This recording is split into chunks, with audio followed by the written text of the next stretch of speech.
Okay, it's Tuesday, January 21st. I'd like to welcome everyone to our city council meeting. We'll call this meeting to order. And if you'd please stand and join me in the Pledge of Allegiance. I pledge allegiance to the flag of the United States of America and to the republic for which it stands, one nation, under God, indivisible, with liberty and justice for all. roll call, Deb. Kathy, Harley, Brad, Here.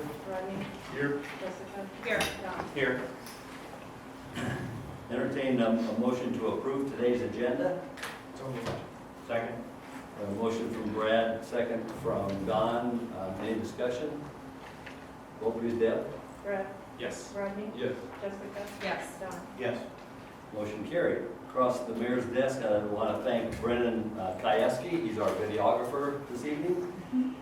And I'd like to read a proclamation for Slavery and Human Trafficking Prevention Month, which is this month, January 2025.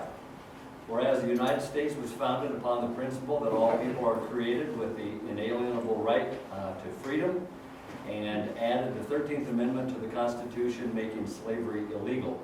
And whereas slavery within the United States today is more often found in the form of forced labor and sex trafficking, which weakens our social fabric, increases violence and organized crime, and debases our humanity.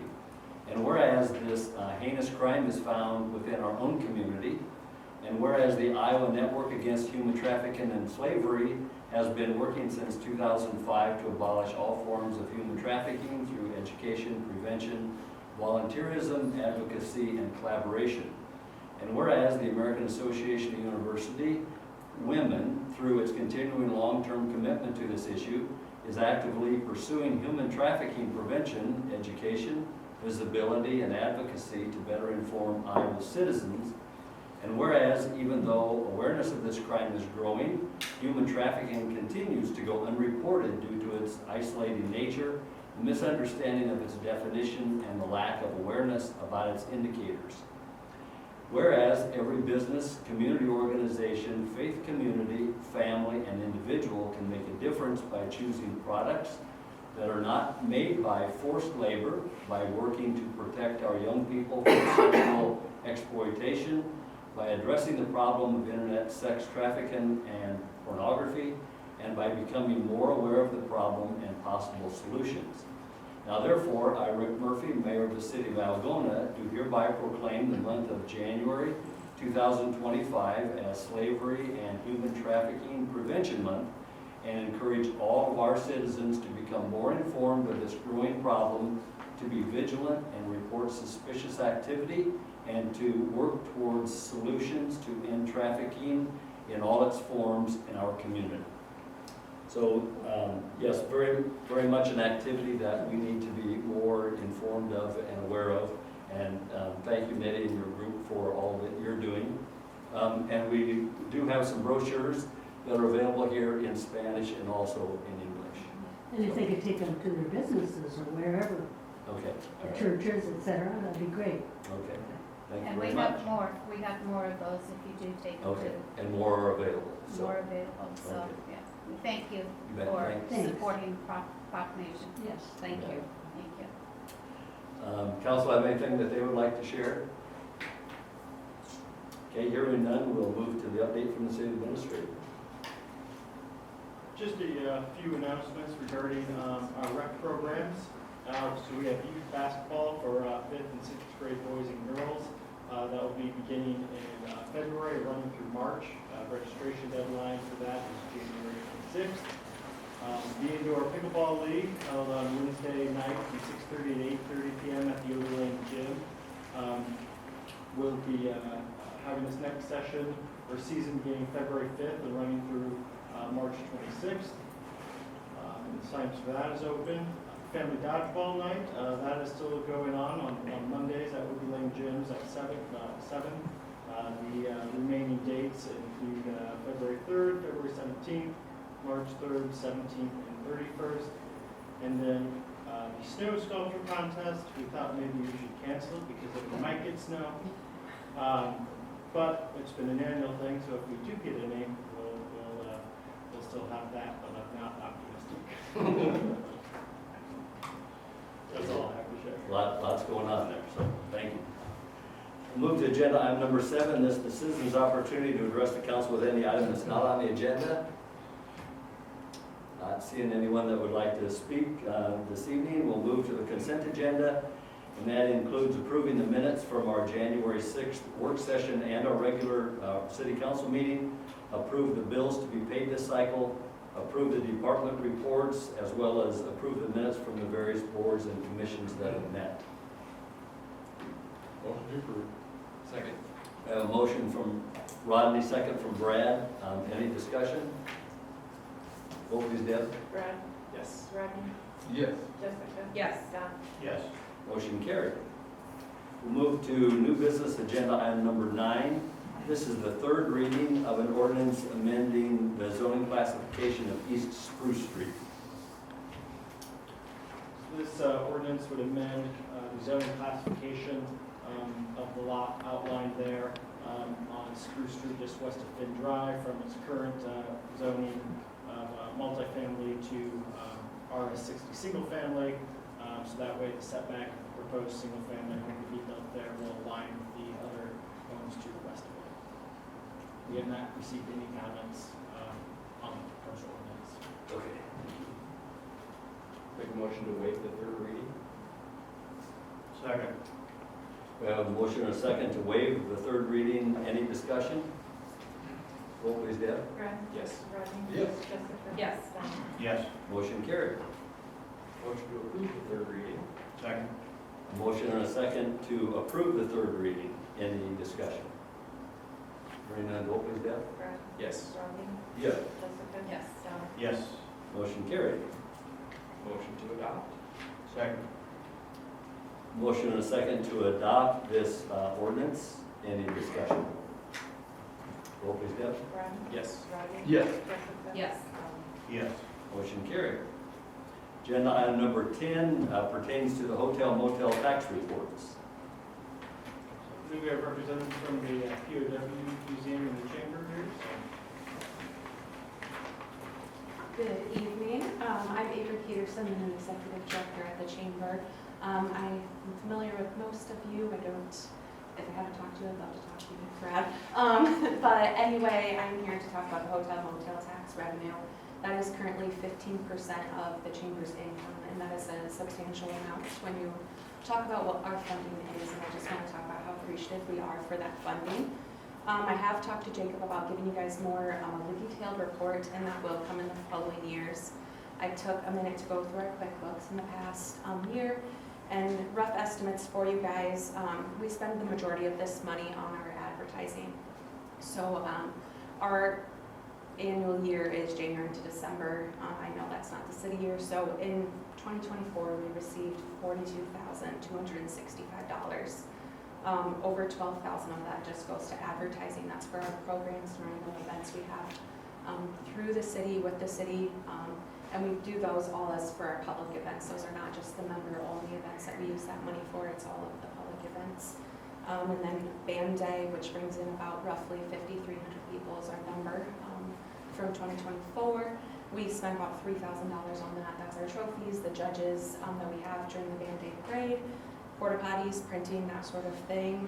Again, these are all rough estimates, not right there, but craft show brings in a lot of people. We spend about $6,500 on the craft show, and the majority of that is just for advertising, because we advertise to so many different news stations, radio stations around the area. Same with Frostbite Olympics, which we do have that coming up here in a week and a half. So if you guys are looking for something to do on your Saturday morning, come join us on the ice. We'll have some holes ready for you guys to fish through. And then we have our holiday events. That's when we bring Santa to town, which is a really big thing. So we do a lot of advertising for that. We also have to pay Santa and Mrs. Claus. So there are expenses that we go towards that. Party in the park, retail promotions. And then we do have our statewide tourism, which is like the Western Iowa Tourism Magazine, our Iowa Magazine. Those ads just continue to increase in price, and so that is something that we can use these dollars for. And then our trivia events are also a key item. So Trivia events, I have about 1,400 are statewide tourism, is about 2,000 retail promotions, staying about 1,500 right now. Party in the park, we're spending with the entertainment, things like that, about $2,700 through the summer. Last fall before fall is another fall event that we spend about 1,200. So right now we're utilizing about 35,000 is what my numbers show in QuickBooks last year. So we are using majority of that hotel motel tax that we're receiving, but I just plan in the next year to kind of find a more detailed report, have that ready for you guys in the upcoming years. And again, thank you guys for allowing that initiative to continue. That is all I have. Are there any questions? How's it going? It's great. Getting things figured out? Yeah, it's good. It's just something new every day, but that's good, and I was expecting that. But yeah, Good. thank you. Everyone is so welcoming here. I feel like you guys hear that all the time, but truly Algona is very, very welcoming, so thank you for that. Thanks for what you're doing. Yes.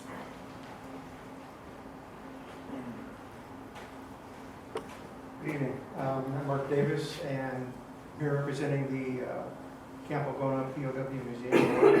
I'm serving the vice president of that board. I'm here to report on the use of the hotel motel tax that we received from the city. We received in 2024 $31,178. This is generally used to just maintain and operate the museum, which is just down the block on Thornton Street, as well as the historical site and gazebo at the airport, which is located in the approximate entrance to the original POW camp. So we received approximately $31,000. Those expenses were used for expenses of, it's listed in the letter we submitted to you. Our insurance was $11,162. We paid taxes of $4,092. Utilities were $8,387. We also used this money to assist with paying for an internship and 2 students that work with us in the summer months.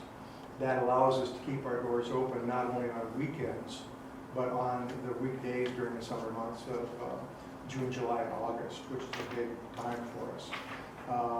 We are now entering our 21st year of operating this museum solely with volunteer to keep the museum open on weekends. Our total operating expenses, therefore, were a little over what we received at $32,187. So out of that investment by the city of these hotel motel taxes, we're bringing people to Algona. We estimate our visitors, and this is simply based on the people who sign the book, as they say, when they come in. We bring about 2,500 visitors to Algona every year. These people come from all over the place. Understand that's adult visitors that sign the book. We never charge for children under 12. We never charge any school system that brings a group in for a tour. We have had visitors just in 2024 that have documented from 35 different states have come here, as well as from Germany, the United Kingdom, and yes, 6 people from Uganda. So we're bringing a lot of visitors into the area. Bus tours are now being scheduled for 2025, including a new agreement with a very popular magazine called Our Iowa Magazine. They're scheduling bus tours to include us this coming summer. Minnesota PBS, Public TV, came down and did a bunch of filming with us. They're doing a documentary on Camp Algona, of course, was the base camp of all the branch camps that were in Minnesota during the war. And that documentary is coming out this spring. And just today, myself and Brian Connick spent most of today with Iowa Public TV, and they're planning a documentary about the Iowa camp for this coming year.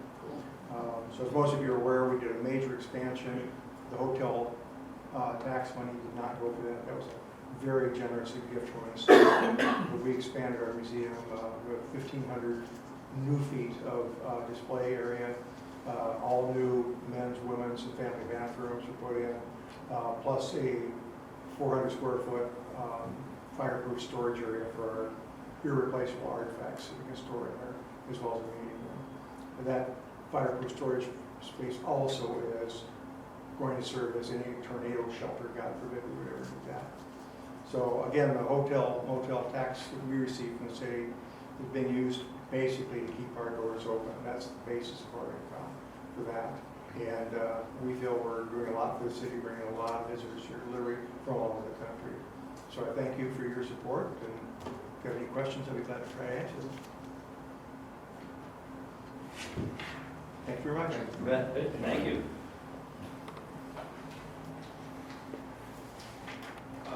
Overall, for the calendar year, the city brought in just over $179,000 in hotel and motel revenue.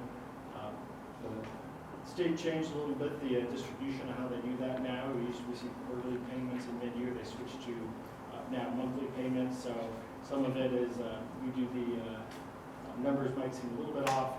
That's because we do our reporting from the local recipients of those funds on a calendar year basis, since that's what their budget operates on. But our city, we operate on obviously fiscal year, so the funds we receive now in December don't get paid until January. So there's always a slight lag in the totals. They don't match up perfectly with the percentages. It's that when we receive it versus when it's paid to the local entity would be that discrepancy. And then for the other entities that receive hotel motel tax funds, so 25 goes to Chamber of Commerce, 20% to Camp Algona. The other three entities, AADC, Algona Economic Development Corporation, those funds are for, go to ADC to support personnel. In turn, ADC turns around and reimburses the city that same amount, and that pays for the economic development work that our communications manager and WEC administrator do, acting on behalf of ADC. And then 20% goes towards parks projects. This year's funds went toward the Central Park splash pad project, and then 20% to the general fund. Just some revenue trends that we've seen with hotel motel tax over the years, with the hotels going up and expanding, and then increasing of that tax from 5% to 7%. So calendar year 23 was our all-time high with just under 192,000. We saw a little bit of a dip this year.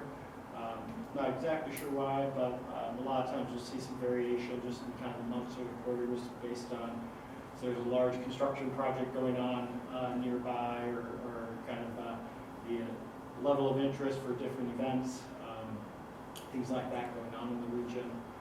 But it's been a real good funding source for our city projects and local entities here since it was adopted back in 2003.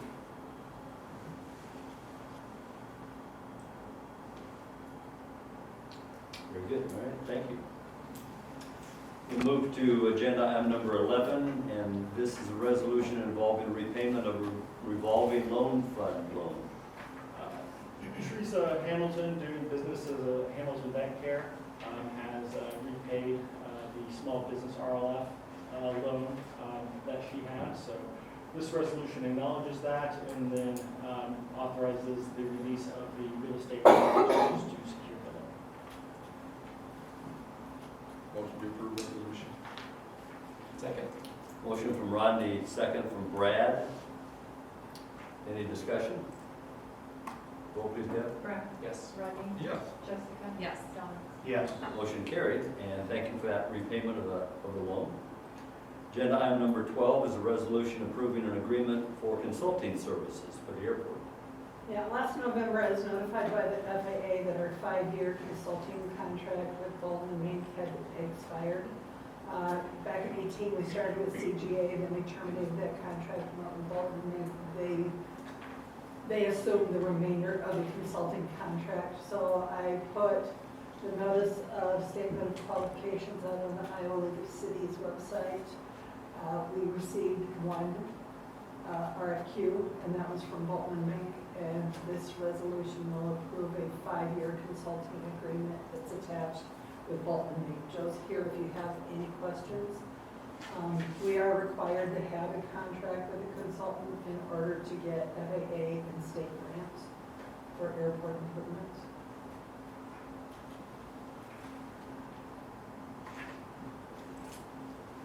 Anybody have any questions for Joe? Okay, Motion to approve resolution. Second.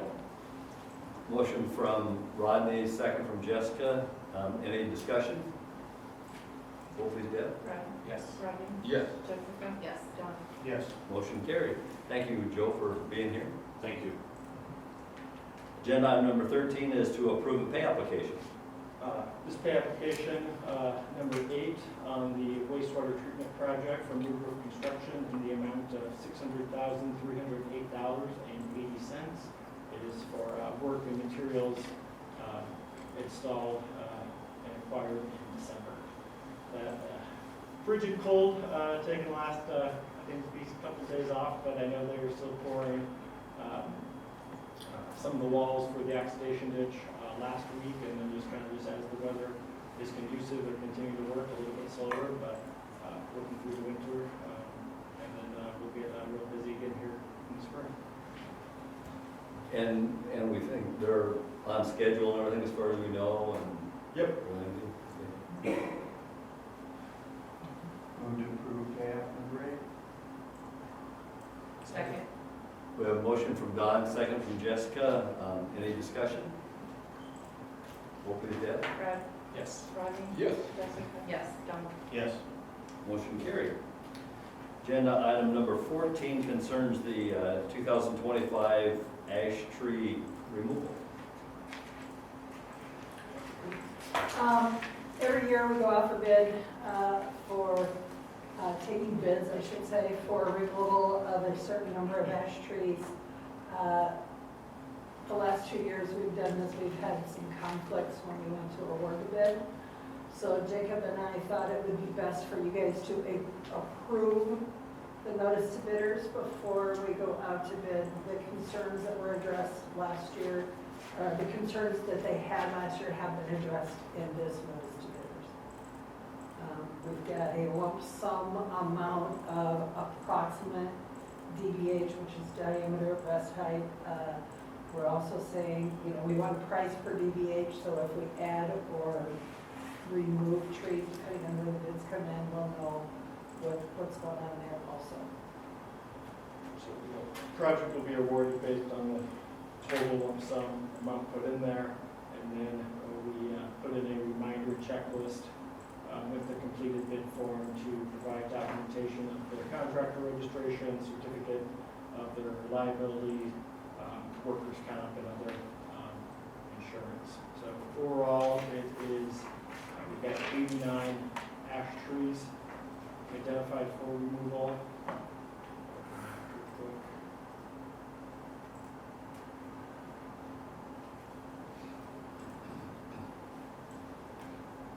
These are all trees located within the right-of-ways of the city. We'll evaluate again this spring on the conditions. So if you want to go a little, talk a little bit about kind of the aggressiveness that we've seen. Yeah, last year when we had all the ash trees in the right-of-way inventory, we had trees that were rated a 5, meaning they're great. The year and a half before, they were 5s. Last year, they were down to 2s. So I think it's going to be kind of scary this year to see what they come in. We did not want to wait to go out to bid because we have trees that are identified that we know have emerald ash where you can drive by and see the holes in the trees. They're dying. So we have moved forward with this. Once we get the numbers back again after the inventory this year, Jacob and I will sit down and decide if we need to allocate more money to this, if we can find it, if we're okay, etc. This will be on the city's website and on the Iowa League of Cities by February 1st. We're going to take bids until February 26th, and we'll open them then here at 9 o'clock. We usually get 9 to 10 bids. And then we will bring the final bid back to the council for approval on March 3rd. So there very well could be more trees than 89, you're saying? Depending on where the bids come in. I know what price we paid last year, so I added a little bit to it. And figured out what we had for money and came up with what we can bid. It's still a little bit low in case the bids come back higher, but each year we have been able to add some more to it. So we're going on the bid will be approved on the total lump sum amount, right? So if the DBH for extra trees is higher just because we're adding to it, that doesn't factor anything into it. Correct. Because, well, if you've got the total DBH. and the price No, of I'm just saying, they might DBH, say you for multiply by 89 what you trees, should. we'll do this. Right. And but if they were adding extra to it, they might change their DBH a little. Well- I don't know. I'm just saying, we're going off the total lump sum, Right. just so we know that. Right. That second line really means nothing. Well, it does if we're adding to or taking. Well, it does, from but it the means list. nothing for them getting the bid. awarding the bid, it's the total. Yeah, it's the total amount, just so I'm kind of sure when it comes to it, we don't end up with Yeah. issues. We know what line we're taking the bid Lump from. sum amount. Yeah, yes, The bid will be awarded on the lump lump sum sum amount. amount. Yep. Okay. And that price for DBH is really just the unit pricing, so, Right. if we need to negotiate, lower, that's already established, as opposed to obviously, it's a lot higher than, what No, they've been very good about their bids and competitive. I just want to know if that's what we're choosing on, then Correct. we'll accept that line. Yeah. we got that rolled on the notice. and hopefully it's Move to approve the notice to bidders. Second. A motion from Don, second from Brad. Any other discussion? Roll please, Deb. Brad? Yes. Rodney? Yes. Jessica? Yes. Don? Yes. Motion carried. Agenda item number 15 is a final notification of terms expiring on the Board of Adjustment, and there are 3 terms expiring. Steve McCauley, Shara Long, and Bob Ketchum. They all expire January 28th of this year, 2025. These are 5-year terms. All 3 of these individuals have been contacted. They all would like to be reappointed. However, Bob Ketchum would like to maybe fulfill a 3-year term rather than a full 5-year term. So I would recommend a 5-year term for Steve McCauley, 5-year term for Shara Long, and a 3-year term for Bob Ketchum. If those are appointed as stated there, we will have 1 term that expires in 2027, 1 in 2028, which would be Bob Ketchum's, 1 in 2029, and then 2 in 2030. So that would spread them out rather than having so many come at one time. So, Motion to approve the board members mentioned and their terms. Thank them for that. Second. motion from Rodney, second from Don, for these reappointments to the Board of Adjustment. Any discussion? Vote please, Deb. Brad? Yes. Rodney? Yes. Jessica? Yes. Don? Yes. Motion carried, thank you, and thank you for agreeing to be reappointed. Appreciate your advisement and your work on the Board of Adjustment. So discussion, agenda item number 16 is discussion of the 2026 budget. Do we, since Lucas here, do we want to maybe rearrange those 2 items? Yeah, if we want to just switch it around and consider number 17 first. Since we went for Luke here, that way he doesn't necessarily have to stick around through the budget meeting if he doesn't want to. Okay. But so if we want to take on for 17 the Community Catalyst Grant project and program. You can come up to the podium there, Lucas, if you'd like. Thank you. Back in December, the city, we had approved a request for proposals for the state's community development, community catalyst grant program, and what that program is focused on is the remediation and redevelopment of downtown buildings that are underutilized. It's a state grant, it's state funds of up to $100,000 to really try to breathe new life into underutilized spaces and kind of the core economic areas of cities in the downtown. This program's been around for about 6 years. It's had some really great successes in other communities. We have not had the privilege of receiving a grant yet here in Algona. We received one response for that RFP, and the reason we issued an RFP is only cities are eligible to be the applicant. So private developers can't submit on their own, it has to be a city-sponsored application. We received a proposal from Luke Arrowwood for the redevelopment of 210 East State Street, which is the old State Hotel building located between Whitecoat Realty and Murphy Real Estate Management.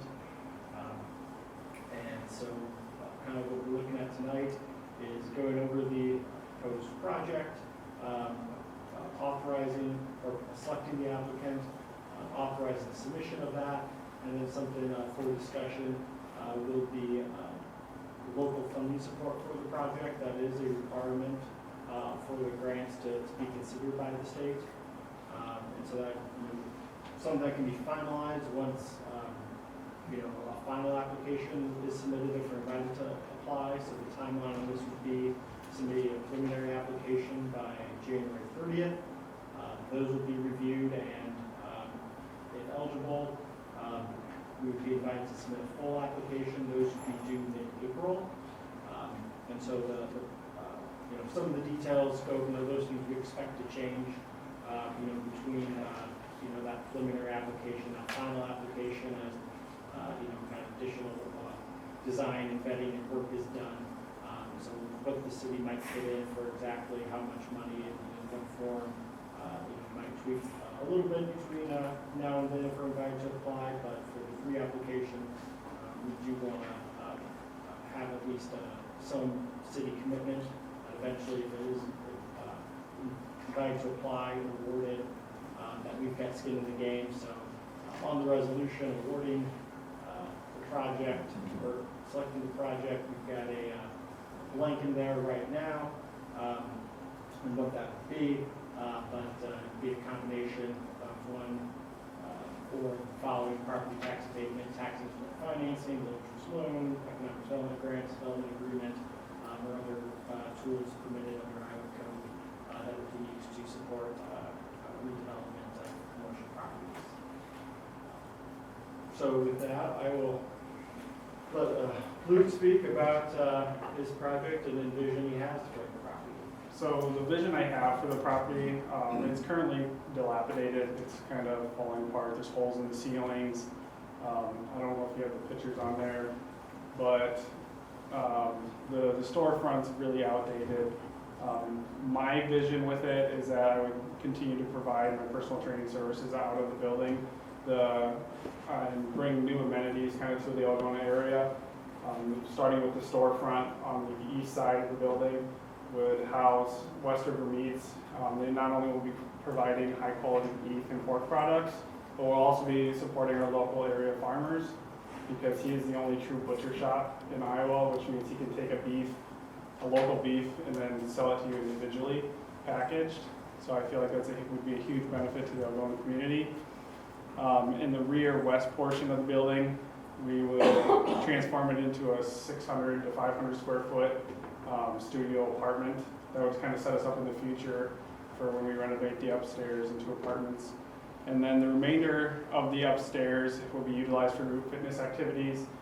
New activities that would be coming in would be boxing and kickboxing, as well as jiu-jitsu. We currently have people in the community who are traveling upwards of 3 hours a day to go to these activities out of town. And my thought is, if we have people that are qualified to do so, let's bring it to town and have them do it in town. So kind of like what's been mentioned before, we're not only benefiting my own business, we're helping West River Meats, and then potentially start up 2 other small businesses with the kickboxing and boxing instructor, as well as the jiu-jitsu instructor. And then the basement would be a commercial gym setup. Oh, and then also on the main portion, the rest of the west portion will be set up for a Ninja Warrior style setup for the youth. This will help them build strength and proprioception and kinesthetic awareness through just body weight movements itself.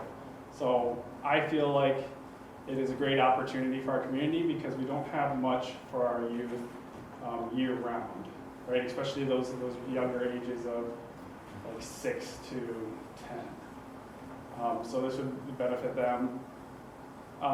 So that's kind of my vision with the building. With funds, our plan is to utilize the funds to update the facade of the building, including all new storefront windows, upper story windows, as well as 4 new doors. This won't only improve the efficiency of the building, but it'll kind of get rid of that eyesore on East State Street there. Along with the efficiency of the building, the goal would be to address the moisture issue on the southeast corner of the building, especially near the chimney, whether it be having the roof assessed to have crickets put in to redirect water or put in moisture barriers. We need to preserve the building itself so that it can last generations, so that we're not putting money into it to tear it down. You know, this building has been in the community for, I believe, 78 years now, going on 80 years.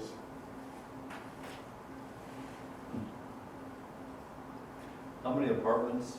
There were 22 hotel or motel apartments. The west portion was full baths, and then the east portion is actually half baths. So how many are you planning then? Woodruff estimated anywhere from 10 to 12, Oh, okay, good. which, you know, is a lot. For The this building's huge. portion- For this portion in Kello's grant, he's putting the one apartment on the main floor. Oh, Yep. The second story will be future development. gotcha. Down with the water, you're getting the shell watertight, and then kind of in utility extensions or runs that would be conducive for that second story, that, you know, for the, after this program, get additional funding or come up with a development agreement, that you kind of have the stage set, in terms of things you have to, you know, connect and then, fireproof between there, so you don't have to take a ceiling down to start some of that work, in the future, but just for this project, it would just be the main floor, the basement would be the focus of the development, kind of, so, securing the building shell and getting development ready for the upper story. I know that the estimate that you had submitted, with the proposal included, the upper story, so has a chance to kind of update your. Yeah, I updated it after we kind of spoke on focusing on the main level, with my better understanding of the, so we need that, and then there's a reference sheet. I have to go out here.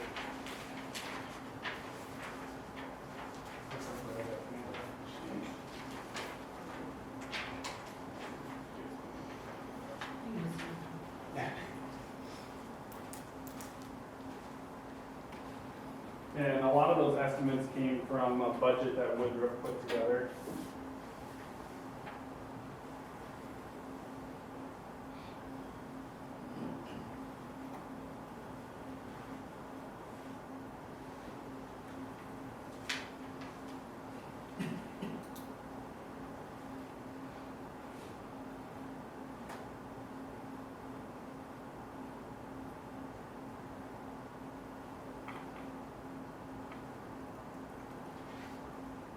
So, for the project that you're looking at, $100,000 state grant, estimated $100,000 match from the city, and then the owner developer that shared the approximately $227,500. Yes.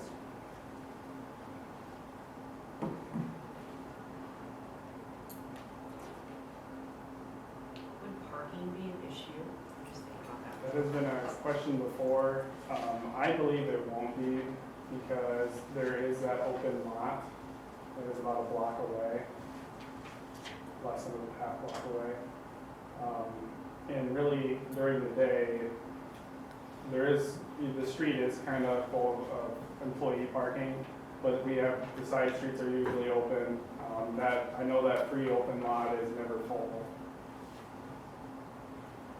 And for the one apartment, when we were down there and toured it with Iowa Economic Development, there is actually room to park one vehicle behind the building for apartment access. Wintertime, it wouldn't be able to be there while I'm moving snow, but there is vehicle access, parking for one vehicle.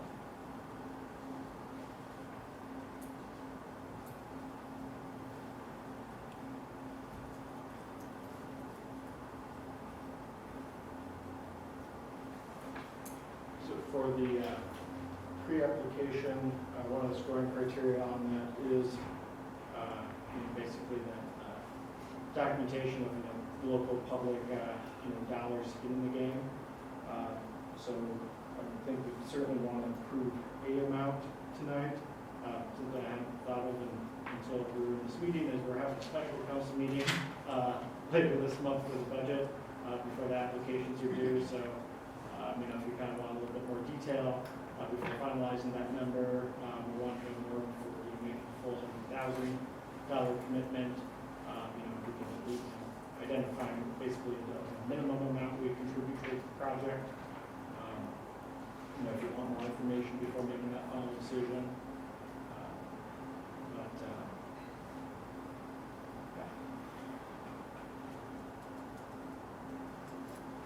So Luke, do you own the building? Who owns the building right now? You does. Okay. Currently in possession of Brian Tool, as of now. Okay. You But got it accepted. I will be, it will be closed on in February. Okay.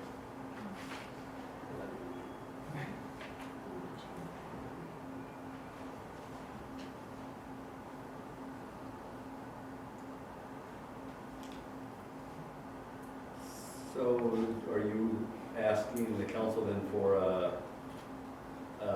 our portion of that, of $100,000 match? Yeah. Is that? Some of this is just kind of a timeline, somewhat put together, presenting it. And I know you guys worked, put a lot of time into kind of meet our timeline and the grant's timeline. So, if we wanted to, say it's 50,000 and then it can always be more than that. Some of it's just because we haven't had much time to kind of dive into the latest estimate or council with what's been presented. You guys are comfortable with community that full 100,000 right off the bat.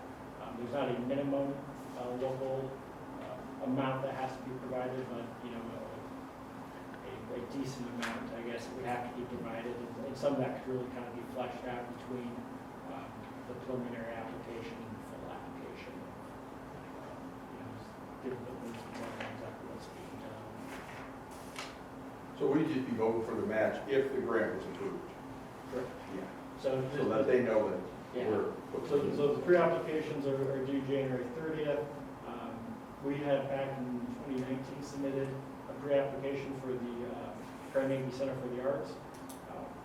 We were disappointed that one was not selected, did not make it past the pre-application round. So in February, we would get the notification of, yep, you're invited to submit a full application, which is a lot more detail. Or, they're going to pass on considering an application. I think this project would meet that threshold, get invited for a full application. But on the pre-application scoring criteria,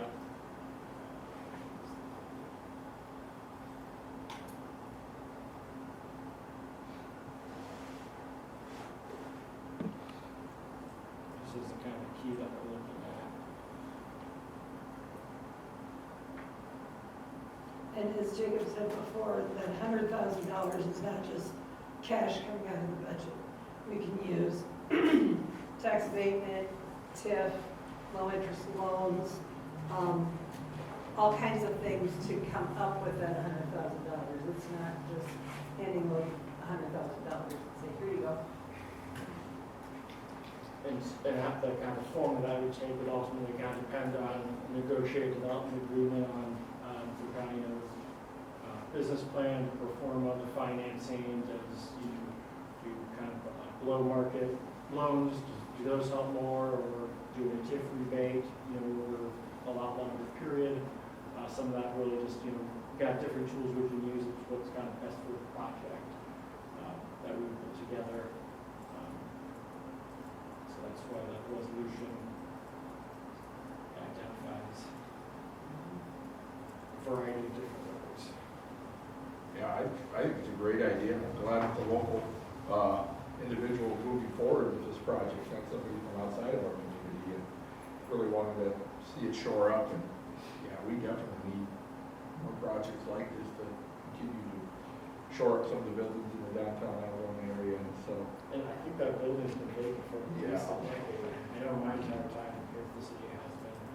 I don't have any problem. I make a motion we move ahead to approve the resolution to select the project, the application, and commit the local funding and pre-approved, if approved, For the 100,000? for the 100,000. Yes, thank you.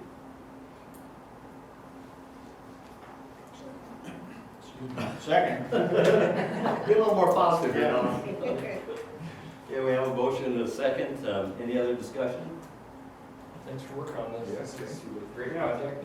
Thank you for the opportunity, and I just look forward to, brightening up downtown a bit and providing more to the community that we can, because there's a lot of people in town who have skills and knowledge, and if we can spread it, I think that's just phenomenal for our youth and for our community.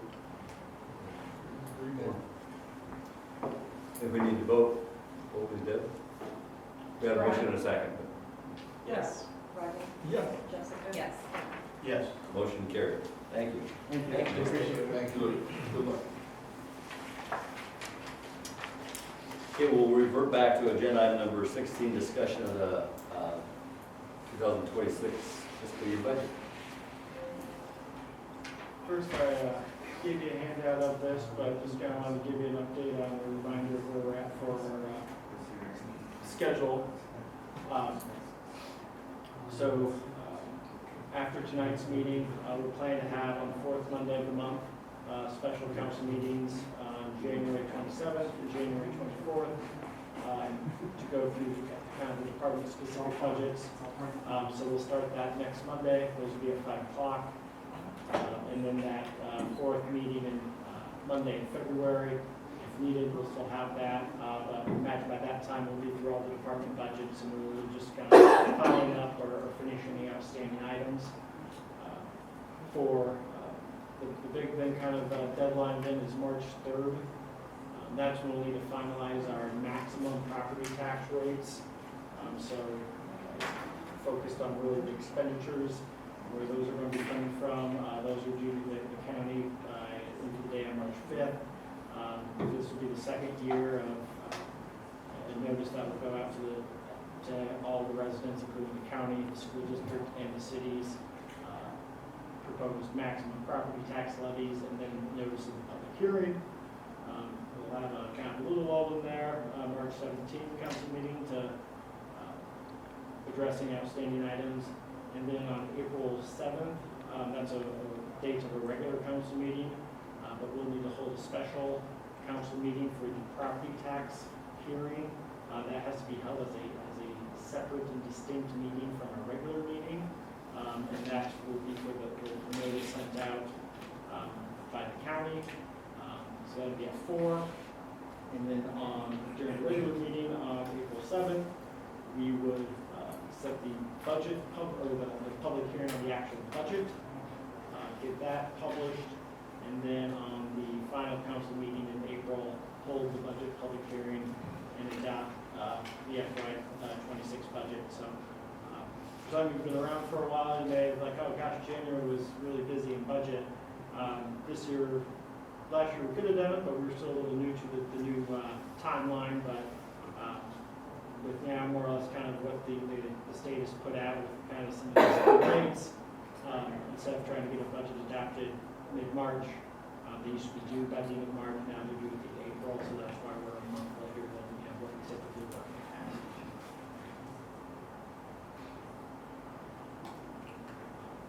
So for tonight, I wanted to go over just kind of our current debt service, what we're looking at for issuing debt this spring, and how that fits in with our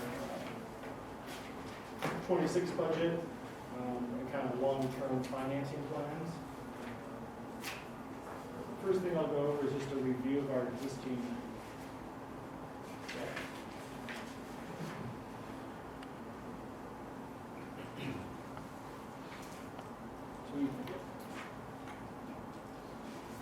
We have two types of debt as the city. We've got our general obligation debts and our revenue bonds.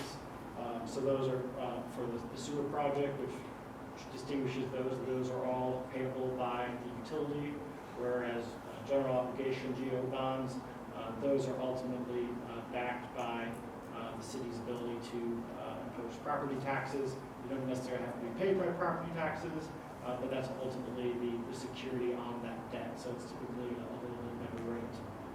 That first table there, that's our current debt loans that we have. So as of fiscal year end 2024, we're in the middle of 25, planning for FY26. We have just a little over $9 million in debt outstanding. Our constitutional debt limit, which is 5% of our taxable value, or the value of the taxable property within the city, is $23.2 million. In the current FY25, we've got about a little over $1 million in debt payments that will be made. So at the end of FY25, we'll have a GO balance of approximately $8.23 million, which would be about 35% of our debt limit. And then in FY26, our debt schedules, we have $646,000 due in those FY20. To update my label on that, the FY26 GO payments are shown there. Kind of just breaking those down a little bit more. So 2017, the City Hall, that's the GO bond, but we're using local option sales tax to pay for that. So that final payment on that loan is due in 2032. 2021A was a little over $9 million that we borrowed in 2021. We front-loaded those debt payments. So our current year, FY25, is the peak of that at $962,000 a year. And so that's because when we put together that plan, we were planning on issuing debt in either 25 to begin paying for in FY26, or issuing debt in 26 to begin paying for in FY27. So that's why we had kind of put that the way we did when we issued that debt. So we've got debt or capacity coming off that we can take out more debt without necessarily having to increase our levy and our tax rate.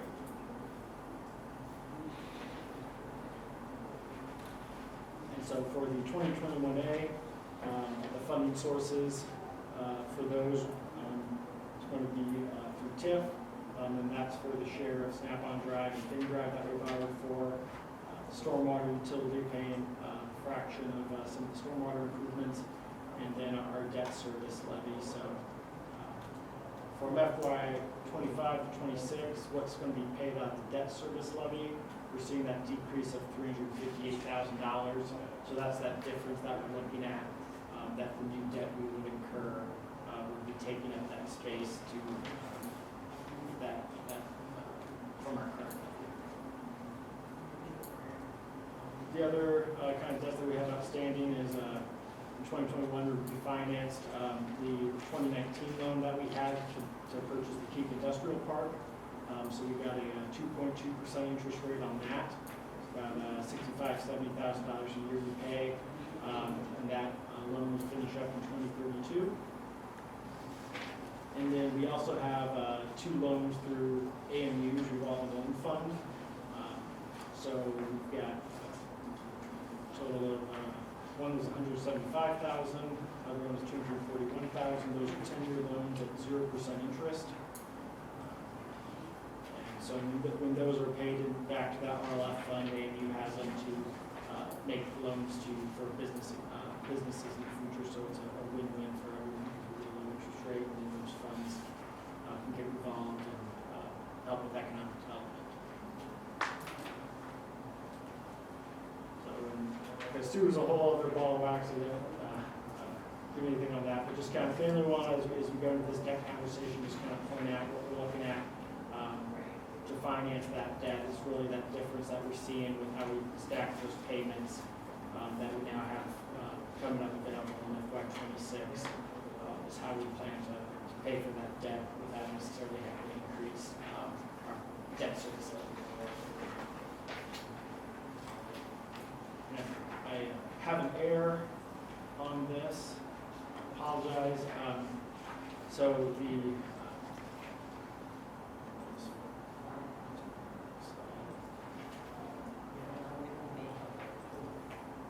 I had 800,000 as other funding sources.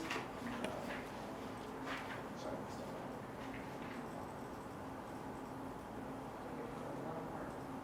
So what we're looking at for our 2025 debt issuance would be $3 million, approximately going towards the parking lot in Thornton, Nebraska Street reconstruction projects planned for this year. I had $800,000 in other funding sources. Those are other funding sources we'll be using for that project, but I shouldn't have had them in here because this is just talking about loan funds. So that $4 million estimate, that difference of that $1 million is going to come from our stormwater, sanitary, sewer, and then the share from AMU for their respective utilities.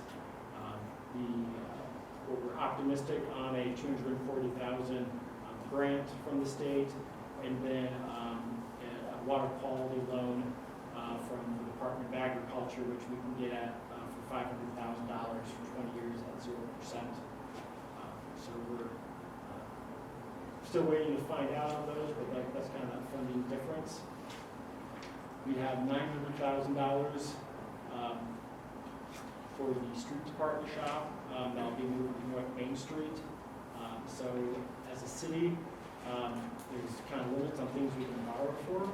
So the street shop is considered, the street department is considered a general corporate purpose as opposed to a street project.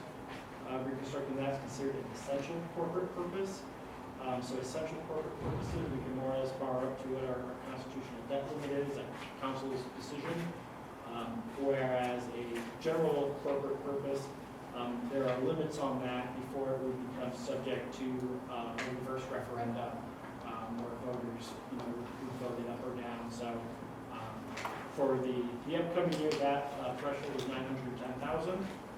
So we're planning to borrow $900,000 for the street department shop, and then for the balance of the cost for that, we pay for out the local option sales tax dollars that we've been saving. And then the reason it's listed under other funding sources, the plan is that would not be paid out of the debt service levy, but we would actually pay for that out of the local option sales tax. With the street department, or actually with City Hall, with our current payments on those will end in 2032. So this is just one scenario that we've talked with our financial advisor. But so we kind of have a predictable amount being paid out of lost. It would be about $250,000 total, but $75,000 for the street department, and then those final 3 years really ramping it up so that debt would be paid off after 10 years. So that's why it's listed other funding sources, because that we wouldn't be taxing for that. We'd be using local option sales tax. And then we've got $1 million identified for 2026 street projects, which would be, we're right now looking at 10 blocks of mill and overlay, as well as phase 1 of Minnesota Street. So if we can do both, what we have for cash on hand, obviously not both with that amount. But those funds would go towards that project. When we issued debt in 2021, we issued that for 3 years worth of projects, so we wouldn't be getting as much out of this because we're not issuing as much. But we'll be looking for this calendar year's projects, street department shop, which is going to be expected 25 and 26 for that work to be done, and a calendar year 26 project support, which would bring our loan total to just shy of $5 million, with about $4 million that actually being paid for out the debt service levy. The other handout that I had for you, this just shows hypothetical we might stack those payments for $4 million. We'll be planning, the timeline on this is probably issuing that debt, probably that April-May timeframe. We want to wait till after we open bid on the Nebraska Street project so we know where that's at. Do we have to change plans? The other thing that might affect that total amount is we'd like to borrow for multiple years, just because we got to pay bond counsel, we got to pay our financial advisor, and just costs of doing that. But interest rates have been creeping back up. So about 6 months ago, when we were looking at this, we were looking at the low threes. Now the 10-year, which is a lot of times what our debt is based on. If we do a 20-year, that's now moving up, so we might be closer, like say 4.5%. So how much we want to,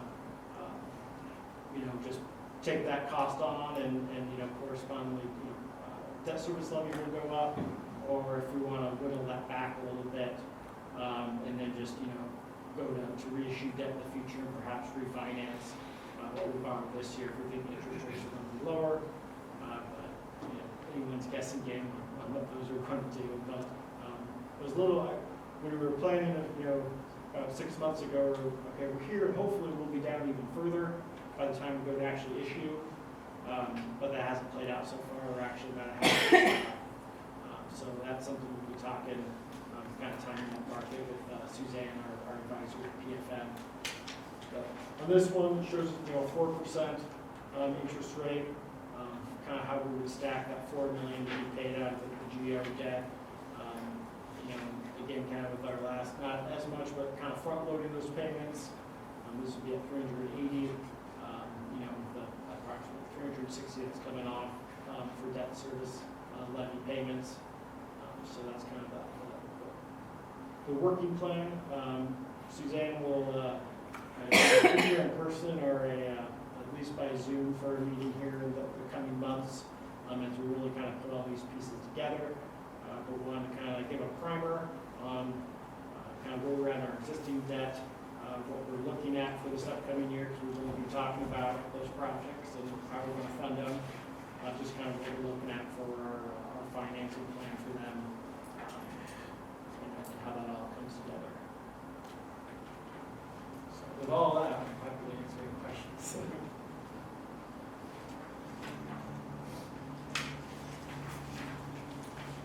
Appreciate all your work putting all this together and the graphs and everything, and certainly help, so.